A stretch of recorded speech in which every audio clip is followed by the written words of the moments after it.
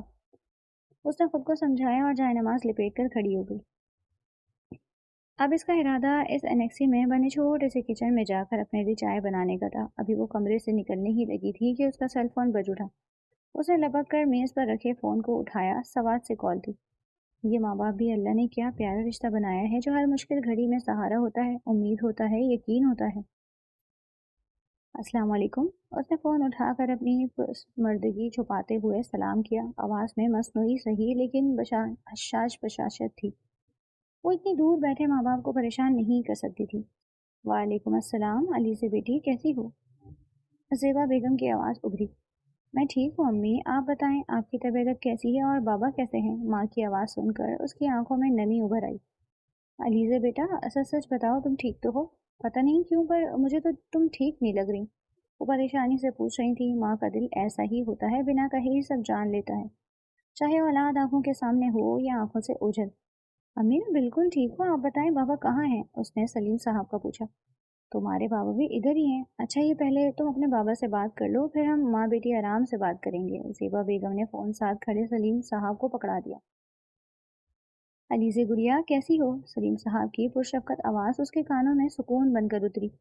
میں ٹھیک ہوں بابا، وہ نم آنکھوں سے مسکرائی۔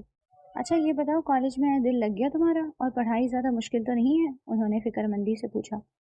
جی بابا دل لگ گیا ہے، اور ٹیچرز بہت اچھے ہیں، کوئی مشکل نہیں، اس نے تسلی دی۔ ویری گڈ، دیکھنا تم کالج میں بھی انشاءاللہ ٹاپ کرو گی، آخر پروفیسر سلیم کی بیٹی ہو، انہوں نے فخر سے کہا۔ انشاءاللہ، علیزہ نے اس جملے سے اپنے اندر ایک انوکھی طاقت محسوس کی۔ کافی دیر تک اپنے امی بابا سے باتیں کرنے کے بعد اس کا دل ہلکا ہو گیا تھا، ہمت بن سی گئی تھی۔ زندگی میں آتے اتار چڑھاؤ انسان کو بہت کچھ سکھا دیتے ہیں۔ اسے ابھی انسانی رویوں کو جانچنا نہیں آتا تھا، وہ تیراک نہیں تھی، اسے تیرنا نہیں آتا تھا، لیکن اب اسے اپنی بقا کے لیے، اپنے اور اپنے بابا کے خوابوں کے لیے خود کو ڈوبنے سے بچانا تھا۔ اگر یہ شہر، یہ لوگ اس کے نہیں تھے تو اسے بھی انہیں اپنا بنانے کی کوئی خواہش اب نہیں رہی۔ بس اب خود کو خود تک محدود رکھنا تھا، بس پڑھائی اور پڑھائی، اس کے علاوہ کچھ نہیں۔ وہ رات گئے اپنا اسائنمنٹ بنا کر فارغ ہوئی، گھڑی میں وقت دیکھا تو رات کا 1 بج رہا تھا۔ صبح کالج میں جانا تھا، اس نے جلدی جلدی اپنی کتابیں سمیٹ کر بیگ میں ڈالی، سارا کمرہ سمیٹا اور پھر چائے بنانے کے لیے کچن میں آ گئی۔ چائے بنا کر اس نے چولہا صاف کیا، لائٹ آف کرتے ہوئے اپنے کمرے کی طرف لوٹی تو چونک سی گئی۔ پوری شام میوزک ڈائریکٹر کے ساتھ اسٹوڈیو میں گزار کر وہ باہر نکلا تو راہداری میں اسے کچھ ٹی وی اور اخباری نمائندوں نے گھیر لیا۔ روحان سر، آپ کا نیا البم کب آ رہا ہے؟ کیا آپ کی بالی ووڈ فلم کی سائن کرنے کی خبریں درست ہیں؟ سنا ہے آپ کا نیا البم کا تھیم رومانس ہے۔ چاروں جانب سے سوالوں کی بوچھار ہو رہی تھی۔ وہ مسکرا کر ہاتھ اٹھا کر انہیں چپ کرانے کی کوشش کر رہا تھا۔ آپ سب لوگ باری باری سوال کریں، اس طرح تو آپ کے سوالات کے جواب دینا میرے لیے بہت مشکل ہے۔ اس نے ایک رپورٹر سے مائک لے کر سب کو مخاطب کیا۔ روحان، آپ کا نیا البم سنا ہے بہت رومانٹک ہوگا، کیا آپ ہمیں اس بارے میں کچھ بتائیں گے؟ ایک لڑکی نے مائک اس کی سمت بڑھاتے ہوئے پوچھا۔ میرا نیا البم دھیمے سروں اور حساس جذبوں کے اوپر ہوگا، اور باقی جب وہ لانچ ہوگا تو آپ خود چیک کر لیجیے گا کہ وہ کتنا رومانٹک ہے، اس نے مسکرا کر کہا۔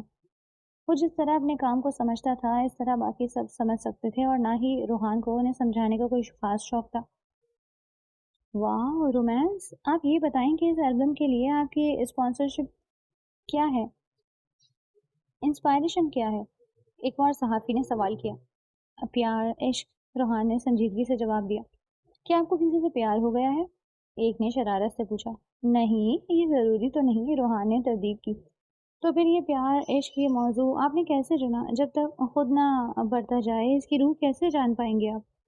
عشق ایک عبادت ہے، یہ ایک ایسا جذبہ ہے جو ہم سب کی ضرورت ہے۔ عشق کی سیڑھی چڑھ کر انسان جینا سیکھ جاتا ہے۔ یہ عشق انسان کو نکھار دیتا ہے، اسے سنوار کر ایک بہترین انسان بنا دیتا ہے۔ جو انسانیت سے بغرض محبت کرتا ہے، روحان نے ایک جذب سے جواب دیا۔ روحان مان لیں آپ، میں گارنٹی سے کہتا ہوں کہ آپ کو کسی سے پیار ہو گیا ہے، ایک صحافی نے سنجیدگی سے کہا۔ اس کی بات سن کر ایک لمحے کو روحان کے دھیان کے پردے وہ گلابی چہرہ اپنی چپ دکھلا کر غائب ہو گیا۔ تمام صحافیوں کو نمٹا کر وہ باہر نکلا تو مشہور اداکارہ اور گلوکار ثانیہ سے ٹکرا گیا۔ ہیلو ہینڈسم، ثانیہ نے ایک ادا سے خود کو سنبھالتے ہوئے اسے مخاطب کیا۔ روحان نے ایک ترش نگاہ سے بغیر آستینوں اور گہرے گلے کی ٹاپ اور گھٹنوں تک آتی کیپری میں ملبوس ثانیہ کو دیکھا۔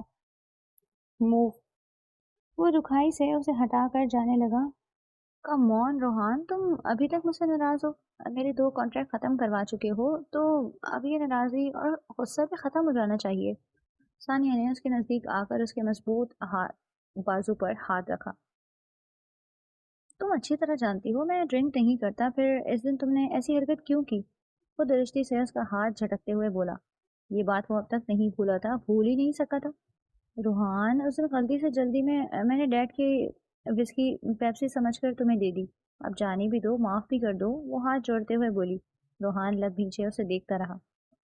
اٹس فائن فرینڈس ناؤ، اس نے اپنا مرمری ہاتھ روحان کی طرف بڑھایا۔ روحان کوئی رد عمل ظاہر کیے بنا تند نگاہوں سے اسے گھورتا رہا۔ ثانیہ کا بھی پارا چڑھنے لگا تھا، لیکن وہ میٹھی چھری سے حلال کرنے کا پروگرام بنا چکی تھی۔ کم آن روحان، مرد بنو، کسی لڑکی سے ہاتھ ملانے کے لیے بھی تمہیں اپنی موم سے پرمیشن لینا ہوگی کیا؟ ماماز بوائے، اس نے طنز کا تیر چلایا جو سیدھا روحان کے دماغ پر جا کر لگا۔ یہ ماماز بوائے تم نے کسے کہا ہے؟ وہ غصے میں غرایا، اس کی انا پہ خاصی کاری ضرب لگائی تھی ثانیہ نے۔ ظاہر ہے تمہیں کہہ رہی ہوں جو ایک ڈرنک بھی ہینڈل نہیں کر سکتا، وہ بھلا کسی لڑکی سے ہاتھ کیسے ملائے گا؟ اور ویسے بھی ڈرنک کر کے اپنے ہوش و حواس صرف ایک مرد ہی قائم رکھ سکتا ہے۔ وہ جان بوجھ کر روحان کو اشتعال دلا رہی تھی۔ وہ غصے کا تیر تھا، وہ غصے کا تیز بھی تھا اور غصے میں ہوش کھو بیٹھتا تھا، اور وہ یہ بات اچھی طرح جانتی تھی۔ لیٹس گو، میں تمہیں بتاتا ہوں مرد کیا ہوتا ہے اور مردانگی کہتے کسے ہیں۔ وہ اس کی کلائی پکڑ کر واپس اندر اسٹوڈیو میں چلا گیا، جہاں ایک کمرے میں پروڈیوسر نے چھوٹی سی بار بنائی ہوئی تھی۔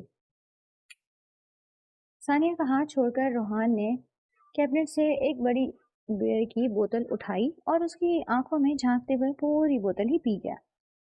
ایک بوتل، وہ بھی بیئر کی، اس سے کیا ہوتا ہے؟ ہمت ہے تو یہ والی پی کر دکھاؤ۔ ثانیہ نے وابستگی سے بوتل اٹھائی، ایک جوش میں ہوش کو بیٹھا تھا اور دوسری انتقام میں ہوش گنوا بیٹھی تھی۔ روحان نے اس کے ہاتھ سے بوتل جھپٹی اور اس کا بھی وہی حشر کیا۔ دیکھ لیا کہ میں ہوش میں ہوں یا نہیں؟ روحان، ثانیہ کا چہرہ دبوچ کر غرایا۔ آئندہ میری راہ میں آنے کی کوشش بھی مت کرنا، ورنہ جہاں صرف 2 کانٹریکٹ ختم کروائے ہیں وہاں پورا کریئر بھی برباد کروا سکتا ہوں۔ وہ اسے پرہیز جھٹکتے ہوئے آگے بڑھا۔ الخبائث اپنا اثر دکھا رہی تھی، سر گھومنا شروع ہو گیا۔ ثانیہ سنبھل کر مسکراتے ہوئے اس کے پاس آئی۔ ڈارلنگ، اس نے پیار سے اسے پکڑا۔ روحان کی آنکھوں میں خمار اتر آیا تھا، ثانیہ کے چہرے میں اسے اپنے خوابوں والی حسینہ کا چہرہ نظر آ رہا تھا۔ تم، اس نے بے قراری سے ثانیہ کے چہرے کو اپنے ہاتھوں میں بھرا۔ اس سے پہلے کہ وہ اس کے چہرے پہ جھکتا، ثانیہ 2 قدم دور ہوئی، لیکن چہرے پہ مسکراہٹ تھی۔ یہاں نہیں، گھر چلتے ہیں۔ ثانیہ نے تیزی سے اسے روکا۔ وہ ثانیہ کا ہاتھ پکڑ کر اس کے سہارے ڈگمگاتا ہوا اپنی گاڑی تک آیا، جہاں فہد اس کا انتظار کر رہا تھا۔ روحان سر، وہ اسے ثانیہ کے ساتھ نشے میں دھت دیکھ کر چونک گیا۔ فہد، گھر چلو، روحان نے دروازہ کھول کر اندر بیٹھتے ہوئے حکم دیا۔ پہلے میم کو ان کے گھر چھوڑ دیں، فہد نے ثانیہ کی طرف اشارہ کیا۔ نہیں، یہ میرے ساتھ جائے گی، روحان نے سختی سے کہا، لیکن آواز میں لڑکھڑاہٹ تھی۔ تعصب سے بیک ویو مرر سے ان دونوں کو دیکھتے ہوئے فہد نے گاڑی اسٹارٹ کی۔ وہ سمجھ گیا تھا روحان کو نشے کی حالت میں کچھ خبر نہیں کہ وہ کیا کہہ رہا ہے، کیا کر رہا ہے۔ آدھے گھنٹے کی ڈرائیو کے بعد وہ گیسٹ ہاؤس کے سامنے گاڑی روک چکا تھا۔ روحان کا نشے میں کسی لڑکی کے ساتھ گھر جانا خطرے سے خالی نہیں تھا، اسی لیے وہ اسے انیکسی میں بنی گیسٹ ہاؤس لے آیا۔ روحان، اس حالت میں گھر جانا ٹھیک نہیں ہے، آنٹی نے شوٹ کر دینا ہے، اس نے افسردگی سے اسے سمجھایا، اور ان دونوں کے گیسٹ ہاؤس میں جانے کے بعد وہ روحان کی گاڑی گھر کی پارکنگ میں کھڑی کر کے چوکیدار کو ہدایت دے کر اپنی گاڑی وہاں سے لے کر چلا گیا۔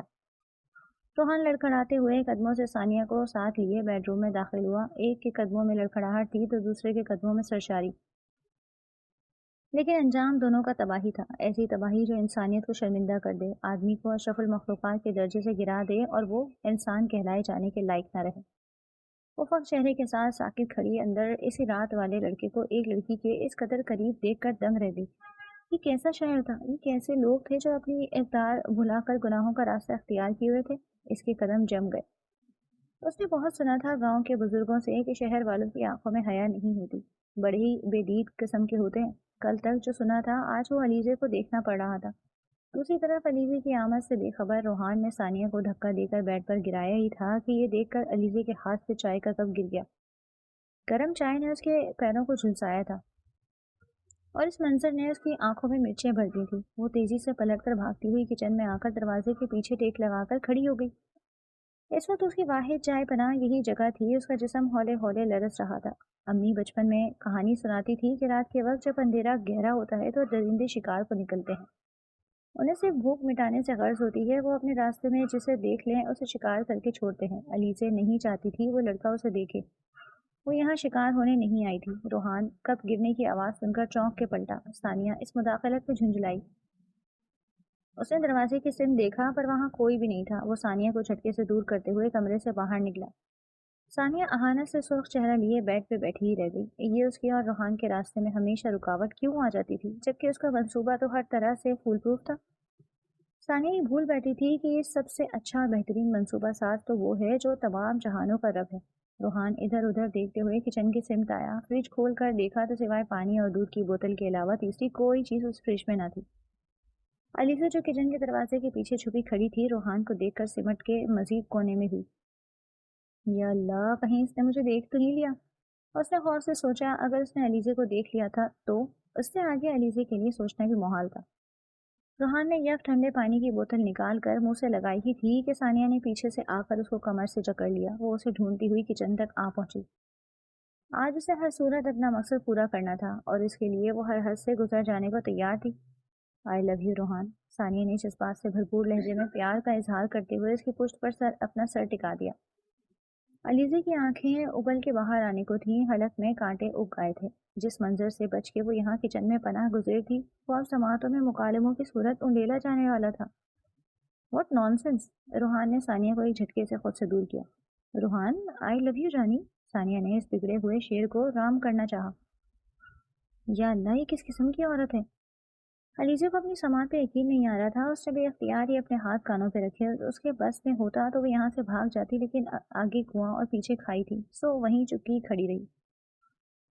یہ کیا آئی لو یو کی رٹ لگا رکھی ہے تم نے؟ سیدھی طرح بات کرو، آخر تم چاہتی کیا ہو؟ میرے ساتھ لنک اپ ہو کر شہرت پانی ہے یا سوشل میڈیا پہ کوئی اسکینڈل وائرل کرنا ہے؟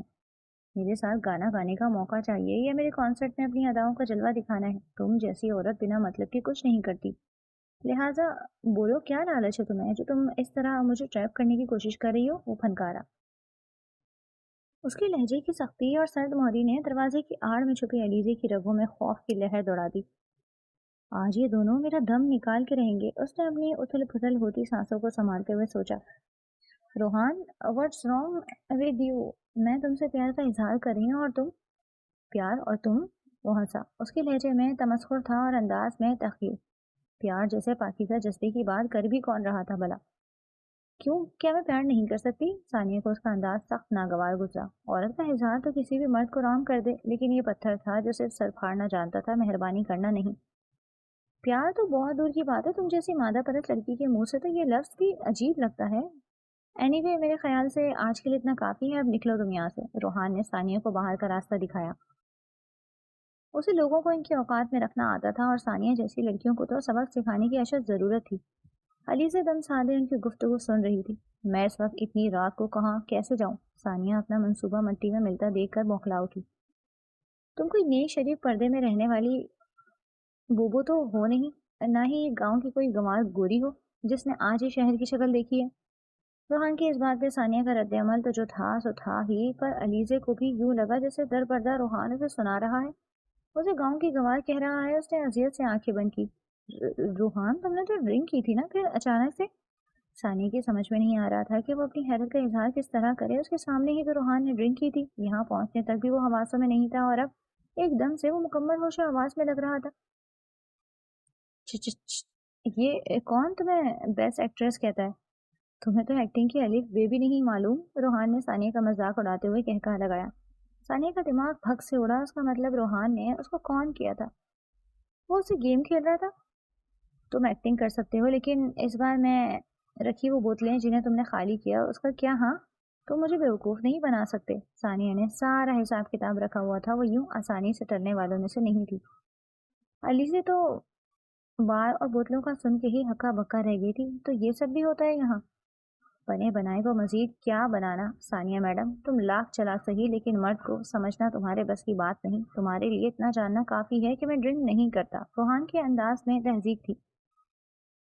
تم بہت غلط کر رہے ہو روحان. میرے ساتھ زیادتی کر رہے ہو میری محبت کو ٹھکرا کے. ثانیہ نے ملکہ جذبات بننے کی پوری کوشش کی لیکن سامنے کھڑا شخص ہر جذبے سے عاری تھا. پھر وہی بکواس. روحان کا پارا چڑھا. اس سے پہلے کہ میں بدلے حاضی کے سارے ریکارڈ توڑ دوں دفعہ ہو جائے یہاں سے. کیب کال کرو یا کسی ایرے غیرے سے لفٹ لو. یہ میرا پرابلم نہیں. Get out. وہ ثانیہ کا ہاتھ پکڑ کر دروازے تک لایا اور اسے دھکا دے کر انیکسی سے باہر نکال دیا. میں تمہیں چھوڑوں گی نہیں روحان. وہ دھمکیاں دیتی چیختی چلاتی ہوئی باہر نکل گئی. علیزے کے منہ سے چیخ نکلتے نکلتے رہ گئی. اتنا شدید غصہ اس نے پہلی بار دیکھا تھا. اس کے پاپا متحمل مزاج انسان تھے. یہ گرما گرمی کے مزاج کا حصہ ہی نہ تھی. روحان نے ثانیہ کو بھیجنے کے بعد دوبارہ سے کچن کا رخ کیا. پانی کی بوتل اٹھا کے کاؤنٹر سے پش ٹکائے. وہ پانی کی گھونٹ بھرتے ہوئے اپنے جلتے ہوئے دماغ کو ٹھنڈا کرنے لگا. یا اللہ یہ یہاں سے جاتا کیوں نہیں؟ علیزہ اسے واپس آتا دیکھ کے بوکھلائی تھی. ابھی تو اس نے ٹھیک سے شکر کا کلمہ بھی نہیں پڑا تھا کہ یہ شخص پھر سے آدم کا فضول عورت. روحان نے بڑبڑاتے ہوئے بوتل کاؤنٹر پر پٹکی. بے ساختہ علیزے کے منہ سے ایک سسکی نکلی. روحان چونک کے متوجہ ہوا.